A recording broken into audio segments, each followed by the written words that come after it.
राधे।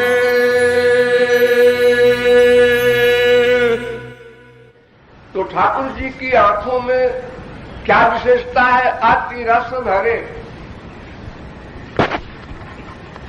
अति रस भरे हैं दोनों नेत्र। रस माने क्या होता है?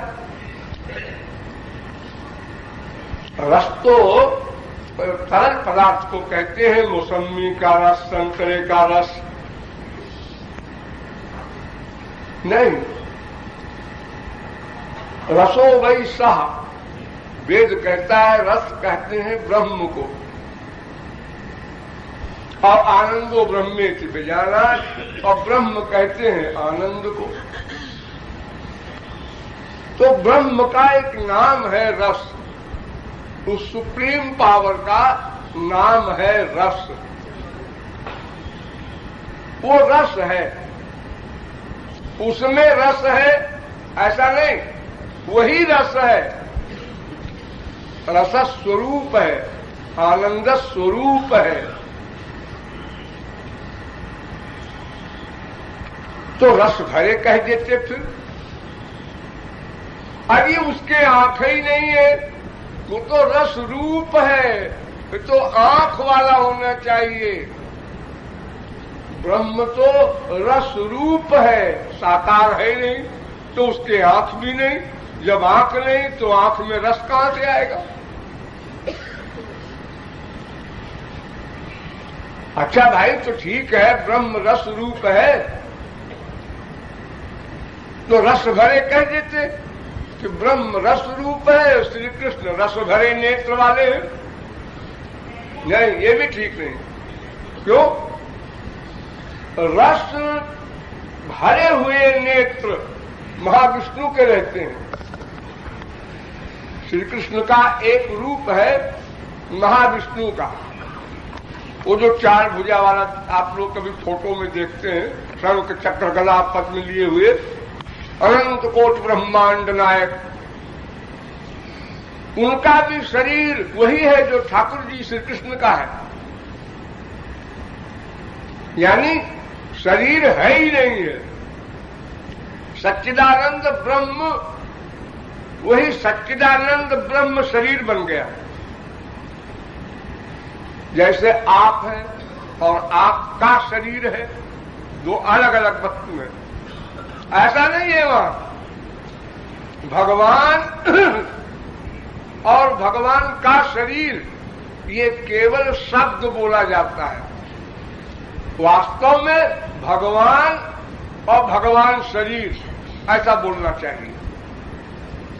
सच्चिदानंद ही आनंद मात्र कर पाद मुखो दरादि। हमारे शास्त्र वेद कहते हैं कि वो उसका शरीर वही है। इस वाक्य पर ध्यान दो, उसका शरीर वही है, इसलिए वो जो कुछ कर सकता है उसके शरीर का एक एक रोम वही करता है। एक पैर का रोआ वो देखने का काम भी करता है, सुनने का भी करता है, सूंघने का भी करता है, रस लेने का भी करता है, स्पर्श करने का तो करता ही है, सोचने का भी काम करता है, डिसीजन लेने का काम भी करता है। सारा काम एक रोम, एक इंद्रिय। जब पूरा शरीर ही सच्चिदानंद ब्रह्म है, तो फिर शरीर का एक एक रोम सब कुछ कर सकता है, करता है। आंख से भी ठाकुर जी देखते हैं, कान से भी देखते हैं, नाक से भी देखते हैं, चरण से भी देखते हैं, और इन सबको गोल गोल बना दो शालिग्राम तब भी देखते हैं। यानी बिना इंद्रियों के भी देखते हैं। बिनु पग चलाई सुनई बिनु काना, कार बिनु कर्म करई विधि नाना।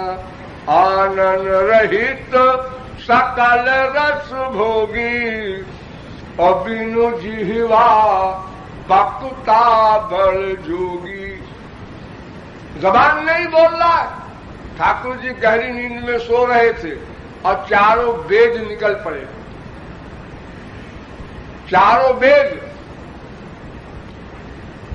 श्वास से, जागृत अवस्था में नहीं, नींद में वो निकल पड़े। जब नींद में निकले हुए वेदों का ये हाल है, ये ज्ञान है, तो ठाकुर जी अगर होश में होकर के और वेदों को निकालते तो क्या होता? आप सोचिए। तो महाविष्णु के नेत्र भी सच्चिदानंद ब्रह्म है, लेकिन उन नेत्रों में रस भरा है।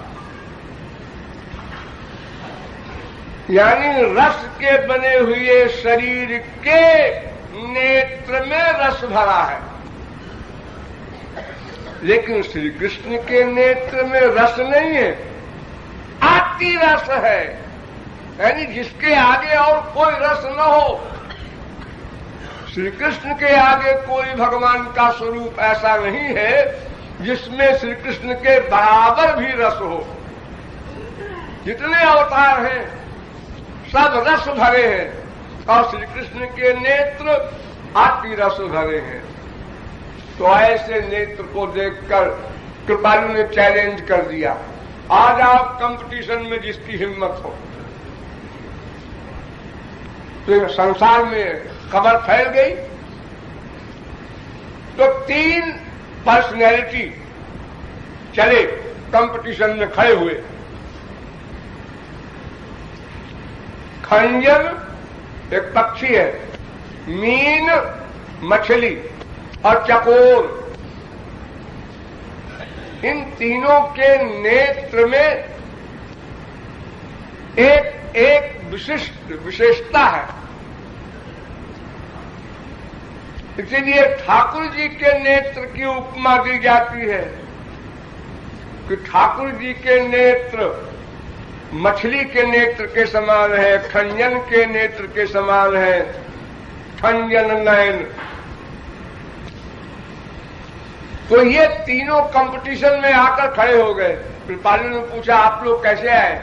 कंपटीशन में आए हैं। अच्छा आइए। अंदर ले गया और श्री कृष्ण के नेत्र को दिखाया। उनको देखते ही उन तीनों की समाधि हो गई। कंपटीशन की कौन बात करे, तीनों आंख बंद करके मूर्छित हो गए। कुछ देर खड़े रहे ठगे से। हमको तो बड़ा अहंकार अपनी आंख का था। तो खंजन मीन चकोर ठगे से देखत नयन खरे। अरे चलो इन अति रस भरे नेत्रों को देखने का सुख ले, कंपटीशन बाहर में जाए।